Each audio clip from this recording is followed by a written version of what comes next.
The great killing. There needs to be a great killing in the forest.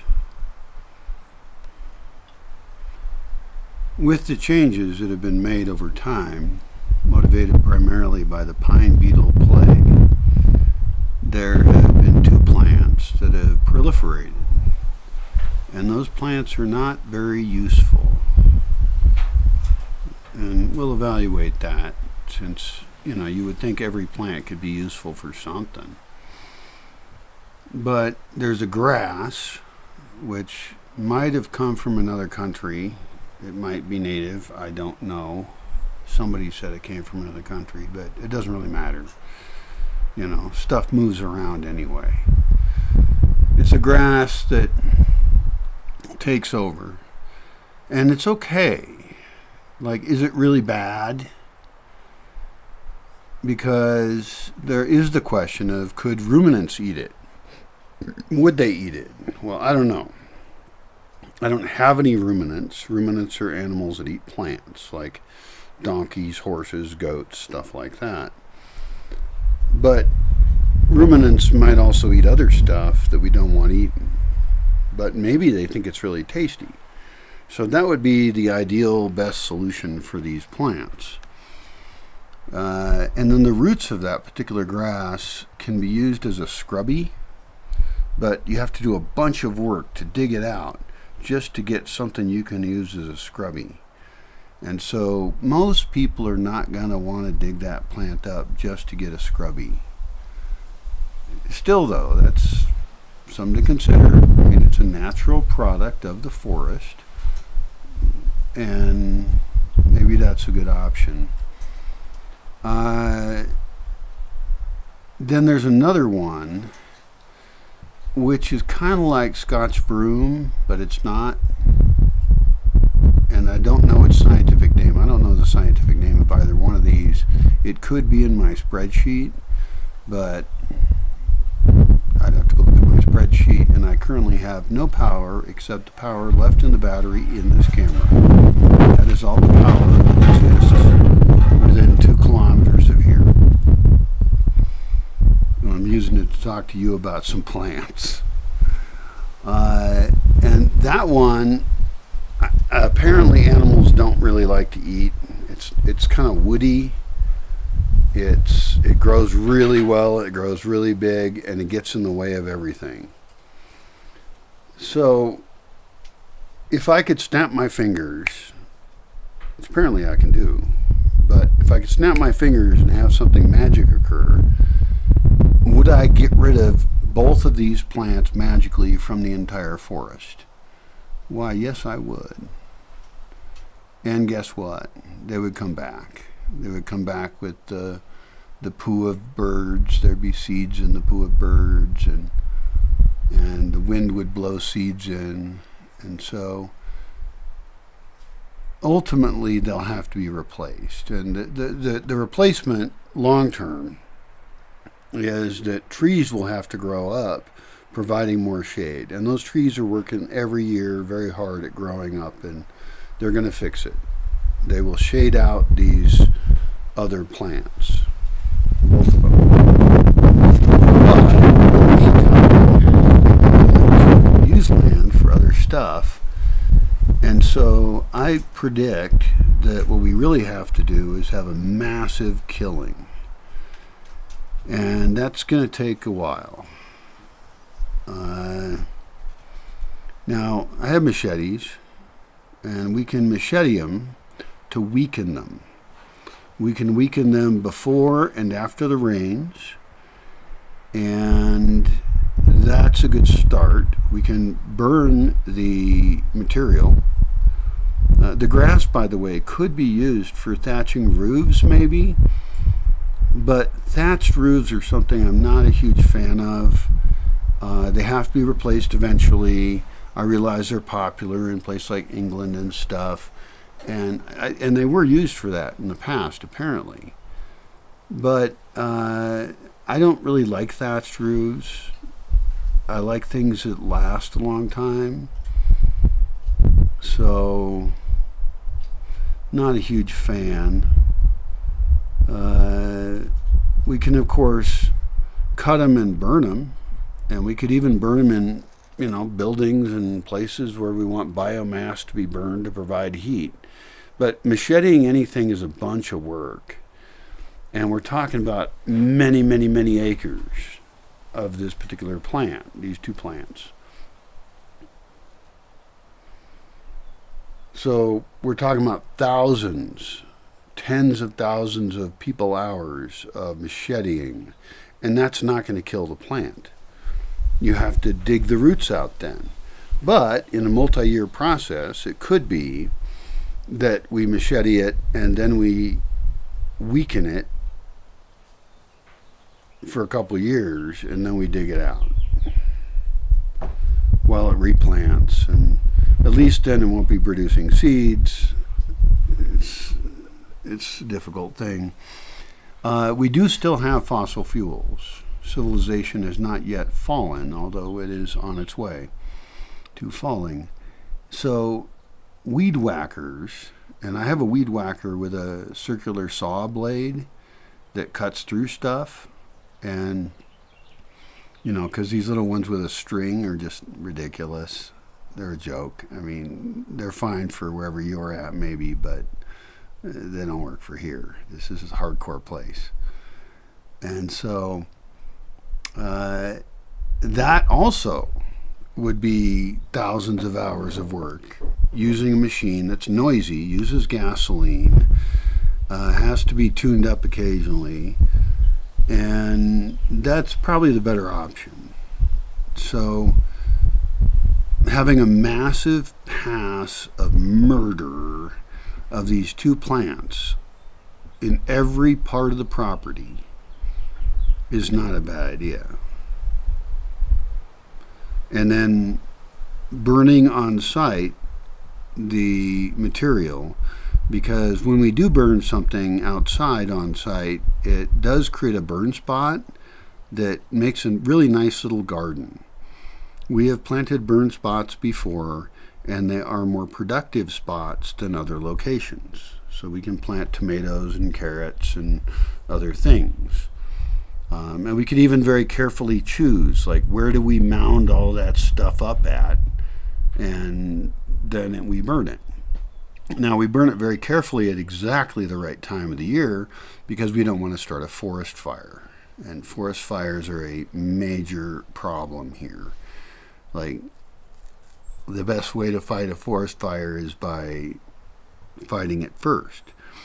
And this would actually make forest fires less likely because there's less material to be burned during the dry season.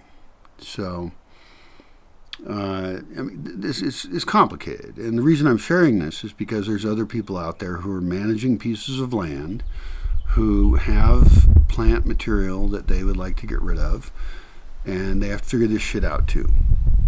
So, sorry if this is boring to most of you, but I don't care. The relevance to people who come here and are participants and claim that they want to help here with plants is that you might be involved in a massive plant murder, genocide thing. I'm trying to say it in the worst way I can. It doesn't sound nice, like we're killing the fuck out of these plants. And so the idea would be to cut it before the rains, like any time would be fine. And then after it starts to come up with the rains, cut it again. And what that will do is weaken the root system. And that makes it easier to dig it up and kill it. Because if you don't dig it up and kill it, it's going to come back.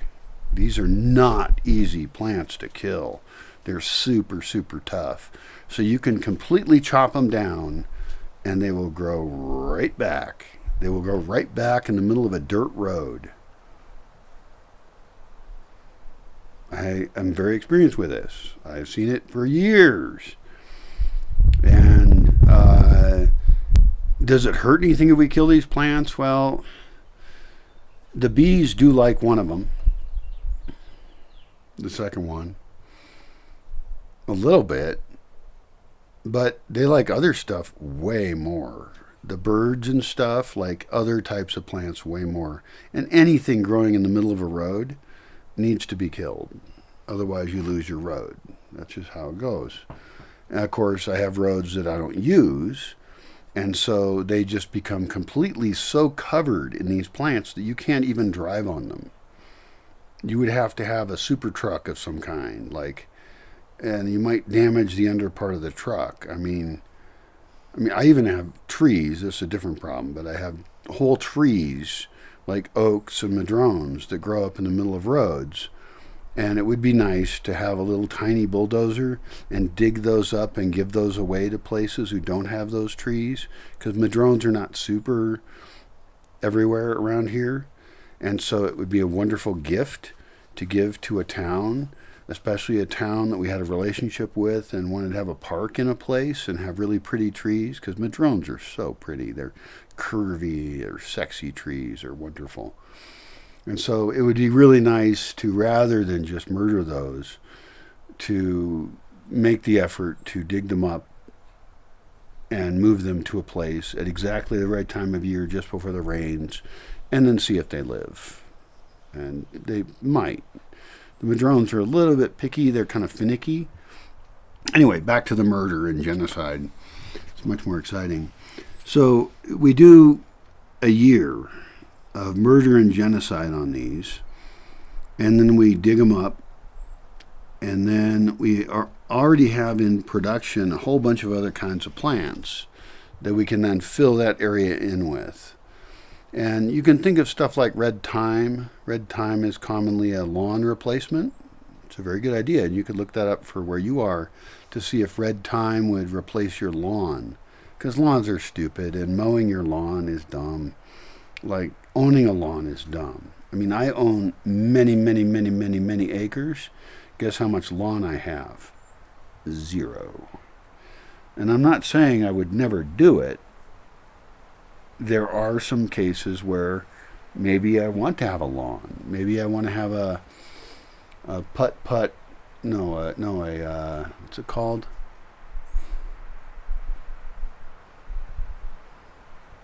It has mallets, balls, and hoops. It's really a fun game.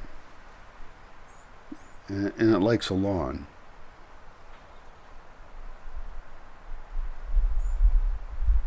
It's not bocce ball.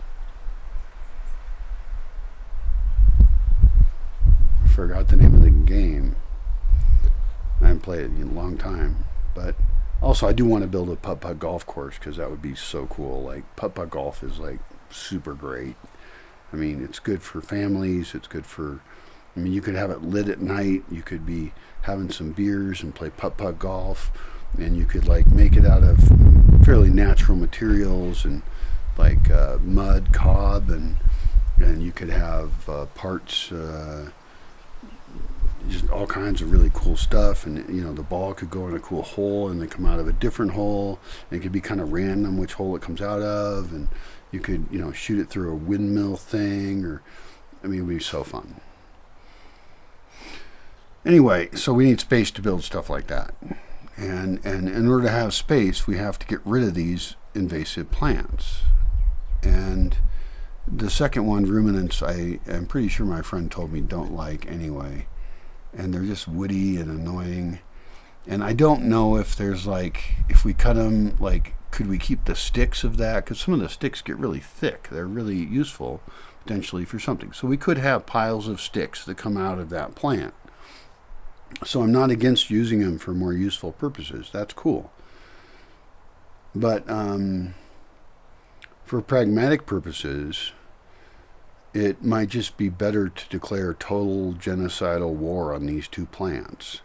Because it's not like they're going to run out, right? Even after you do that, and you spend a year with 2 periods of just, I mean, thousands of hours of labor, annoying labor, like it's not fun labor.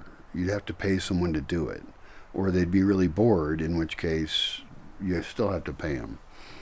Everybody gets paid somehow. Nobody does anything for free. That's for fuck sure.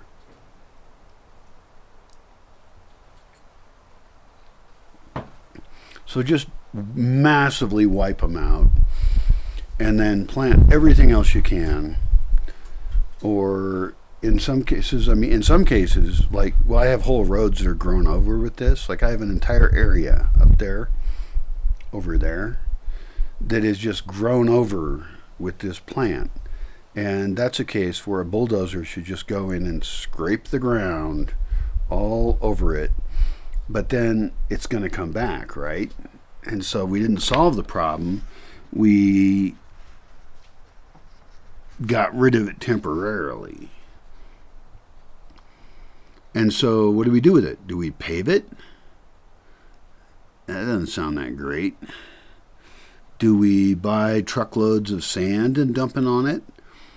Well, sand is kind of cool. Sand is kind of like ground rock, and ground rock is actually good for the soil. And so the sand will break down and improve the soil. But in that particular area, I'm thinking of it for human use. And so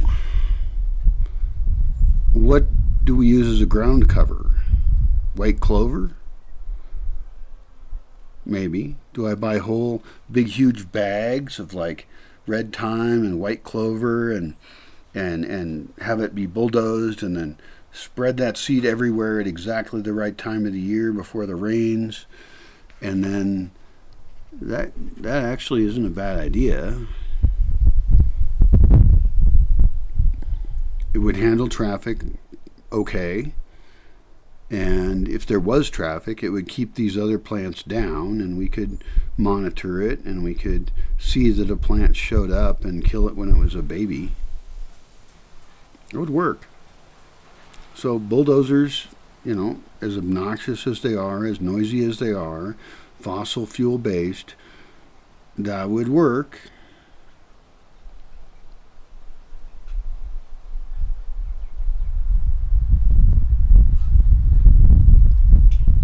Controlled burns are another idea of burning things on purpose, but they really require a very high level of attention and also a fairly big team, because they have to be done when things are able to burn, but then keep them from burning further than where you want them to burn. And so there is a huge amount of labor involved with controlled burn. And I haven't done them yet. I have fought 4 forest fires here. And one was particularly scary. The other ones weren't a thrill either, actually. There hasn't been like a good forest fire, although one of the forest fires did result in the best garden I've ever grown in my entire life. So it's not something to dismiss as an option. But, I need to get a whole bunch of local folks together with shovels and stuff and really pick the exact date. And is that before or after the rains? Well, before the rains is good because the plants are dry, and so they're easy to burn, and the rains are going to come. I need massive bulldozer work to make fire breaks before any of this shit happens. And then after the rains, things are harder to burn, but they're less likely to spread if you don't want them to. So I don't know, I'm confused by that. I'm scared of controlled burns, because it has to be done the right way, and I don't want to burn down my neighbor's land or anything. So that would be a sucky bummer, bad for my reputation and stuff. So I think the safest way is massive weed whacker action. So I only have one of those circular saw weed whackers right now, but I would buy 5 of them and then hire people for a 2-month period to, I don't know the numbers here, okay, it's how much area can they cover and how much time and how motivated are they, and how many hours do they work a day. And it's hard work, it's noisy work. I don't even like weed whackers. So I'm not liking any of my solutions here, which is why I don't have any solutions. Another option is the ruminants still, for the grass part, but the other one, I just don't believe they're going to do it. I do have to point out that neither of the two plants I'm talking about actually are bad, inherently bad. They're not. They're good for the soil. They're a pioneer species. They're taking over an area that is opened up because the pines have been cut for the pine beetle plague, or because I wanted to clear an area. So the toxic ones I mentioned, those are different, and those are special cases. But those two plants are actually good for the ground to have, and so it's not hurting the ground to have them. It's hurting the human use of the ground, and that's a very different issue. So that is a reason to not go with full-scale murder of every plant there is of that, but to instead clear it in an area, use that for a thing. On the other hand, it makes it difficult that there's so many seeds of it around that it's hard to maintain an area. And so when I talk about something like putting down sand or concrete, which would be extreme, or lawn, which 9-2, generally speaking, so far, I have 0. It's all part of this strange sculpture. And it's not like sculpting a piece of granite where it's a static thing.